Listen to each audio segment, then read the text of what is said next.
Votre prénom, c'est? Alors moi, je m'appelle Emmanuelle.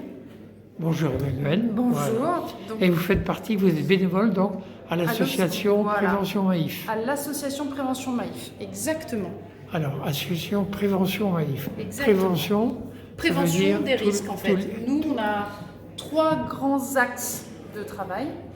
Le premier est sur le climat, donc tout ce qui concerne les risques majeurs. Donc là, on va faire de la prévention auprès des citoyens sur qu'est-ce qu'un risque majeur, comment constituer un kit de survie. On a aussi plein de petites choses qui sont en direction des élèves sur comprendre la météo, comprendre ce qu'est une inondation, avec des petites capsules vidéo. Ensuite, on a une partie plutôt vie mobilité, avec la sécurité routière. Et vie courante, alors là, on va être sur plutôt les gestes qui sauvent. En tout cas, l'idée, c'est de former le citoyen à anticiper la crise. Le citoyen dès l'école, alors? Dès l'école, dès le plus jeune âge. Dès le plus jeune Ouais, âge. exactement. Je pense qu'on en a besoin en plus. Il est important aujourd'hui de développer la culture du risque en France. Je peux vous dire que le kit de survie que vous avez derrière vous, on est très peu à l'avoir chez nous, constitué. Où il est, le kit de survie? Écoutez, il est juste là. Vous pouvez... le sac à dos rouge, en Ah fait, oui. vous voyez. Jean-Jacques va vous montrer un peu les éléments qu'on peut trouver à l'intérieur. Mais ce sac, on devrait tous l'avoir chez nous.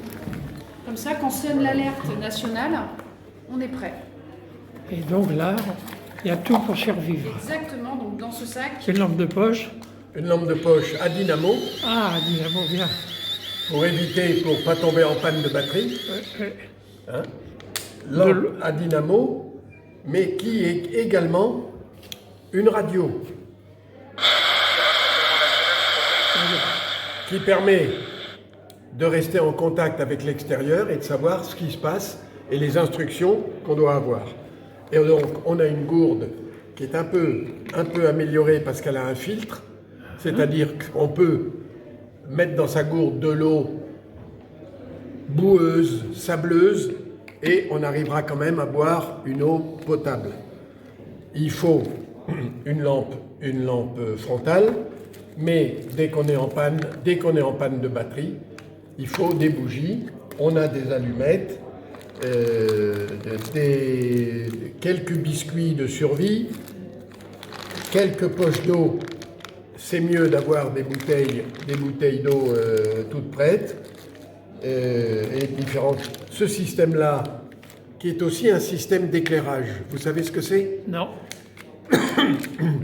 On le brise et en le brisant, on met en contact 2 produits chimiques qui font de la lumière quand ils sont en contact. Mais ça reste à l'intérieur du... Et ça dure au moins une dizaine d'heures, ça dure très longtemps. Oui. Et quand on est perdu, il y a souvent une ficelle au bout de ce système, si bien qu'en le faisant tourner, de loin, ça fait un halo de lumière visible de loin. D'accord. Ça peut être un moyen de... Voilà les éléments importants. Une trousse de secours, bien sûr, pour les soins. Il n'y a pas d'alcool, je veux dire, il n'y a pas de... Non, il n'y a pas d'alcool pour s'amuser. Voilà. Bonjour. Pour soigner, Non. pour les premiers secours. Alors si, il y a de quoi désinfecter. Hein. D'accord. Il y a de quoi D'accord. désinfecter. Oui.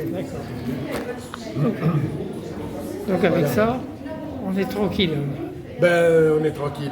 On a au moins prévu, le minimum pour se tirer d'affaire. Voilà. Il y a un cas d'alerte atomique également. Ah, alors là, c'est autre chose. En cas d'alerte atomique, ça dépend du degré d'alerte, de la difficulté, etc. Je ne connais pas trop le problème. Merci beaucoup. Avec plaisir. Je vais vous laisser avec tous les jeunes. Oui, la jeunesse qui arrive.